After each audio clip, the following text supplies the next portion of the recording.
حضور کی شان اقدس اور عقیدہ رسالت کا ایک باب اور ہے، وہ یہ کہ آج ہم میں سے کئی لوگ ہم میں اس بات سے بھی گھبراتے ہیں کہ حضور کو وسیلہ بنانا چاہیے یا نہیں۔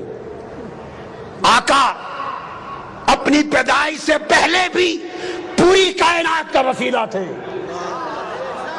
ولادت کے بعد بھی ساری کائنات کا وسیلہ ہے، اور وفات کے بعد بھی قیامت تک حضور ساری کائنات کا وسیلہ ہے۔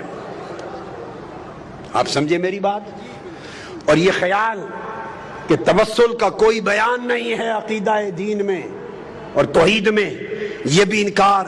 وسیلہ کا لفظ کسی نے نہیں کھڑا، خود وسیلہ کا لفظ قرآن نے دیا ہے، اور ارشاد فرمایا گیا یا ایھا الذین آمنوا اتقوا اللہ وابتغوا الیہ الوسیلہ وجاہدوا فی سبیلہ لعلکم تفلحون۔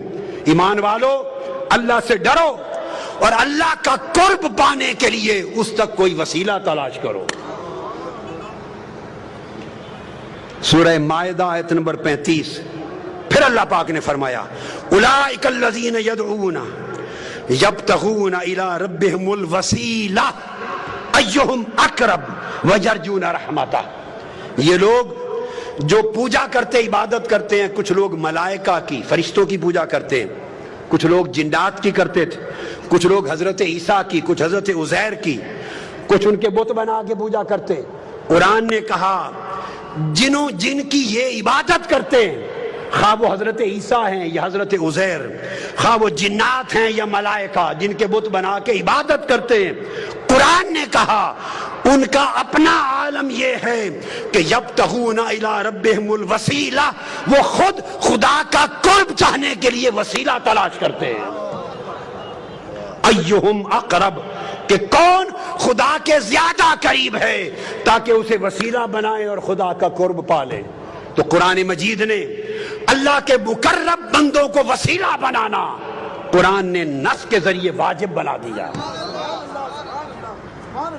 ارے وسیلے کو عقیدہ توحید کے خلاف سمجھنا، یہ قرآن کا انکار اور شریعت قرآنی کی سے جہالت۔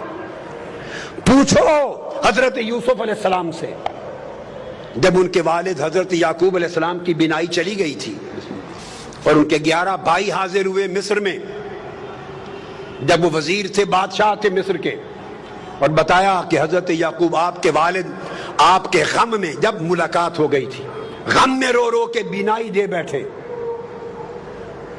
اب قرآن کہتا ہے جب پتہ چل گیا کہ بینائی چلی گئی تو کیا کرتے؟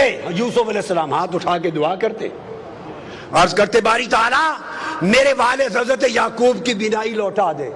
آج صرف یہی طریقہ بتایا جاتا ہے نا، صرف یہ۔ تو یوسف علیہ السلام نے یہ کام نہیں کیا، کر سکتے تھے۔ اللہ کے پیغمبر سے بہتر توحید کو کون جانتا ہے؟ کرتے باری تعالیٰ میرے باپ یعقوب کو بینائی دے دے۔ حضرت یعقوب علیہ السلام خود نبی ہیں، خود نبی، وہ خود دعا کرتے مولا مجھے بینائی دے دے۔ نہ حضرت یعقوب نے خود براہ راست دعا کی، نہ حضرت یوسف علیہ السلام نے کی۔ تو کیا کیا؟ جب پتہ چلا کہ بینائی چلی گئی، اپنا قمیض اتار کے دے دیا۔ قمیض اتار کر قرآن کہتا ہے اذهبوا بقمیصی ھذا فالقوه علی وجه ابیات بصیرا فلما ان جاء البشیر فالقاه علی وجهه فارتد بصیرا۔ اپنا قمیض اتارا، جو حضرت ابراہیم علیہ السلام کے وقت سے ان کے پاس چلا آتا تھا، اتار کے قمیض دیا اور کہا یہ میرا قمیض میرے والد حضرت یعقوب کے چہرے آنکھوں پہ رکھنا، اس کے وسیلے سے بینائی آ جائے گی۔ قرآن بول رہا ہوں، پر وہ قرآن بتاتا ہے کہ جب وہ قمیض لے کے بھائی آیا، حضرت یعقوب کے چہرے پہ رکھا، حضرت یوسف کے قمیض کے وسیلے سے بینائی لوٹ آئی۔ اب وسیلے کا انکار کرنا دو پیغمبروں کی سنت کا انکار ہے اور قرآن مجید کی نص کا انکار ہے۔ یہ کیسی جاہلانہ توحید ہے جو تمہیں وسیلے سے دور لے جا رہی ہے۔ ارے وسیلہ مصطفیٰ کے بغیر تو آپ کے ہمارے باپ حضرت آدم کی توبہ بھی قبول نہ ہوتی۔ آقا علیہ السلام کی اپنی سنت دیکھیے کیا ہے. اپنی سنت آقا علیہ السلام کی کہ حضور خود بھی وسیلے سے دعا کرتے. سبحان اللہ. میں آپ کو حدیث دے رہا ہوں اور یہ حدیث دے رہا ہوں آج تک کسی محدث نے آقا کی اس دعا کی روایت کو رد نہیں کیا. رد نہیں کیا. اور وہ دعا کیا ہے کہ سیدنا علی المرتضیٰ کرم اللہ وجہ الکریم کی والدہ ماجدہ جب وفات پا گئیں، حضرت فاطمہ بنت اسد بن ہاشم آقا علیہ السلام کی چچی تھی، پالا تھا، پیار کیا تھا. وفات ہو گئی جب تو آقا کو بڑا غم تھا. ان کی قبر کھودی. مولا علی المرتضیٰ کی والدہ حضرت فاطمہ بنت اسد جب قبر کھودی تو آقا علیہ السلام خود قبر میں لیٹ گئے. پھر ان کو لحد میں اتارا گیا. لحد میں اتار کر جب اتار چکے تو آقا علیہ السلام نے خود قبر پہ کھڑے ہو کے دعا کی. اب جو دعائے مصطفیٰ حضرت فاطمہ بنت اسد ام علی مرتضیٰ کی قبر پر آقا نے کی ہے وہ دعا سنیے. اس کے بعد وسیلہ مصطفیٰ کا انکار کرنا، اس کو چاہیے کہ دین اسلام چھوڑ دے، وہ بے ایمان. کسی محدث نے اس کو رد نہیں کیا. آپ نے دعا کی اور دعا کی اللہم اللذیم اللہ الذی یحیی و یمیت و حی لا یموت اغفر لأمی فاطمہ بنت اسد ولقنہا حجتہا. اے اللہ جو زندہ اور سلامت ہے اور قائم و دائم ہے، جو فوت نہیں ہوتا، میری ماں فاطمہ بن اسد کی بخشش فرما، اس کو اس کے کلمہ کی تلقین فرما. اور آگے وَوَسِّعْ عَلَيْهَا مَدْخَلَهَا، اس کی قبر کو اس پر وسیع کر دے. بے حق کے نبیے کا، تجھے تیرے نبی محمد مصطفیٰ کا وسیلہ. آقا علیہ السلام دعا کر رہے ہیں. فرمایا وَسِّعْ عَلَيْهَا مَدْخَلَهَا بِحَقِّ نَبِيِّكَ، بالا باری تعالیٰ تجھے میرا واسطہ، میرا وسیلہ، محمد مصطفیٰ کا وسیلہ، اس کی قبر کو وسیع کر دے. وَالْأَنْبِيَاءَ الَّذِينَ مِنْ قَبْلِ، اور ان سب نبیوں کا واسطہ، وسیلہ جو مجھ سے پہلے ہوئے. اب یہ کہنا کہ اس طریقے سے دعا کرنا جائز نہیں کہ نبی کے واسطے سے بخش دے، نبیوں کے واسطے سے بخش دے، فلاں کے وسط کے وسیلے سے بخش دے، ایسا اگر کوئی شخص کہے تو اس سے بڑا جاہل کوئی نہیں ہے قرآن اور حدیث کا. آقا علیہ السلام نے سنت بنایا.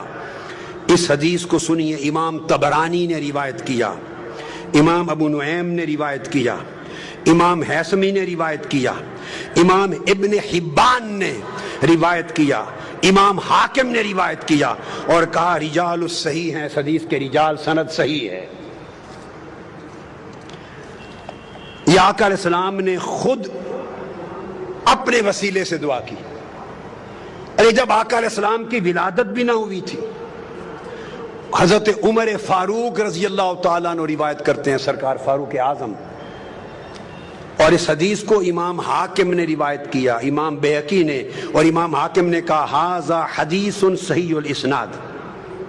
پھر اس حدیث کو حافظ ابن کثیر نے روایت کیا، علامہ امام سیوطی نے روایت کیا، علامہ ابن تیمیہ نے روایت کیا، مجموع الفتاوی جلد 2 صفحہ 151، علامہ ابن تیمیہ نے. اور اس روایت کو بیان کر کے جرا نہیں کی، اس کو کہا کہ یہ حدیث دیگر حدیث صحیحہ کی قرآنی آیات کی طرح تفسیر کرتی ہے، مقبول قرار دیا. سیدنا فاروق اعظم نے کہا کہ آقا علیہ السلام نے فرمایا، آدم علیہ السلام جب زمین پہ آئے تو دعا کی، یا رب اسألک بحق محمد لما غفرت لی، میں تجھے واسطہ محمد مصطفیٰ سے بخشش مانگتا ہوں. اللہ نے فرمایا فقد غفرت لک ولولا محمد ما خلقتک، آدم تو نے مصطفیٰ کا وسیلہ پیش کیا ہے، میں نے تیری خطا معاف کر دی، اگر محمد نہ ہوتے تو تجھے بھی پیدا نہ کرتا. میں نے اختصار سے بتا دیا، اور اس کو میں نے کہا کہ ابن تیمیہ نے بھی تک نے اس کی تصریح اور تائید کی، اور امام طبرانی نے حدیث صحیح کے ساتھ تائید کی. اب میں اگلا حوالہ دے رہا ہوں. عبداللہ ابن عباس روایت کرتے ہیں، قرآن مجید کی آیت ہے، قرآن مجید کہ بنی اسرائیل جب لڑائی کرتے تھے اوس اور خزرج کے مقابلے میں یا کفار کے مقابلے میں تو فتح یابی کے لیے آقا علیہ السلام کا وسیلہ پیش کرتے تھے. اس کو قرآن نے بیان کیا کہ آقا علیہ السلام کے وسیلے سے کفار پہ مدد طلب کرتے تھے. عبداللہ ابن عباس روایت کرتے ہیں ان یہودا کانوا یستفتحون علی الاوس والخزرج برسول اللہ قبل مبعثہ. حضور کی بعثت سے پہلے اوس و خزرج پر فتح یابی کے لیے یہود حضور کے وسیلے سے دعا کرتے تھے. اور اسی روایت کو جو میں نے بیان کی امام ابو نعیم نے سن لیے. کتنوں نے روایت کیا دلائل میں. حافظ ابن حجر عسقلانی نے اس کو روایت کیا اصابہ میں. امام طبری نے تفسیر ابن جریر میں. امام ابن ابی حاتم نے اپنی تفسیر میں. حافظ ابن کثیر نے اپنی تفسیر میں. اور پھر امام بغوی نے تفسیر معالم التنزیل نے. علامہ زمخشری نے اپنی تفسیر میں. امام قرطبی نے اپنی تفسیر میں. امام بیضاوی نے اپنی تفسیر میں. امام نصفی نے اپنی تفسیر میں. امام ابن حبان نے اپنی تفسیر میں. امام خازن نے اپنی تفسیر میں. امام اندلسی نے اپنی تفسیر میں. ابن کثیر نے اپنی تفسیر میں. امام ابو سعود نے اپنی تفسیر میں. سیوطی نے اپنی تفسیر میں. اور علامہ آلوسی نے اپنی تفسیر میں. روح البیان نے اپنی تفسیر میں. امام شوکانی نے فتح القدیر میں. قاضی ثناء اللہ پانی پتی نے اپنی تفسیر میں. الغرض جو تفسیر دنیا کی ائمہ کی اٹھائیں کسی ایک مفسر نے 1200 سال کے ذخیرہ تفسیر میں اس کا انکار نہیں کیا. ہر ایک نے بیان کیا. آج کوئی شخص کیا جرت رکھتا ہے کہ قرآن کی اس آیت کی تفسیر کا انکار کرے جسے 1400 سال تک ہر امام تفسیر نے اور ہر محدث نے اس کو بیان کر کے اس پر اعتماد کیا. حضرت معاذ نے کہا, یہود کو پکڑ لیا. حضرت بشر بن البراء نے پکڑ لیا اور کہا یہودیوں ہم جب مشرک تھے تم حضرت محمد مصطفیٰ کا وسیلہ دے کر ہم سے فتح مانگتے تھے اللہ سے اور فتح یاب ہوتے تھے. آج ہم ان پر ایمان لے آئے تم منکر ہو گئے. اتنا معروف قرآن کا حکم امام بہقی نے, امام طبری نے, ابن حاتم نے. الغرض اگر میں 500 کتب کا حوالہ دوں تو 1200 سال میں 500 تفسیریں حدیثیں بڑھ جائیں. کون انکار کر سکتا ہے سوائے اس شخص کے جو جاہل ہے, جس نے عربی کتابیں کبھی کھول کے نہیں دیکھی, جس کو 2 سطریں پڑھنی نہیں آتی اور وہ لوگوں کے سامنے عقیدہ بیان کرتا ہے. پھر اس کے بعد آقا علیہ السلام نے حکم دیا جو تو عمل تھے. حضور علیہ السلام کی بارگاہ میں ایک نابینا شخص آیا. عثمان بن حنیف روایت کرتے ہیں, عرض کیا یا رسول اللہ میں نابینا ہو گیا ہوں, دعا کر دے میری بینائی آ جائے. مختصر کر رہا ہوں. آقا نے فرمایا چھوڑ دوں آخرت کے لیے اچھا ہے یا کر دوں؟ نہیں آقا دعا کر دے ٹھیک ہو جاؤں. میرے آقا نے فرمایا پھر میں دعا نہیں کرتا, تمہیں دعا سکھاتا ہوں تاکہ قیامت تک میری امت کو دعائے وسیلہ مل جائے. دعائے وسیلہ تاجدار کائنات نے سکھائی. کون ہے مصطفیٰ کی سکھلائی ہوئی دعائے وسیلہ کا جو انکار کرے؟ آقا نے فرمایا گھر جا وضو کر دو, نفل پڑھ اور یوں دعا کرنا اللہم انی اسألک واتوجہ الیک بمحمد نبی الرحمت یا محمد. پکارنا میرا نام لے کر, انی قد توجہت بک الی ربی فی حاجتی ہذہ لتقضی اللہم فشفع فی. دعا کرنا ہے اللہ میں تجھ سے سوال کرتا ہوں اور تیری بارگاہ کی طرف متوجہ ہوتا ہوں نبی رحمت حضرت محمد مصطفیٰ کے وسیلے سے, حضور کے واسطے سے.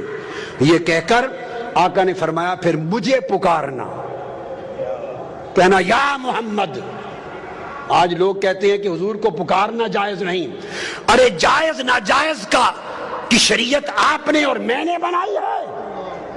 جائز ناجائز والی شریعت مصطفیٰ نے بنائی ہے.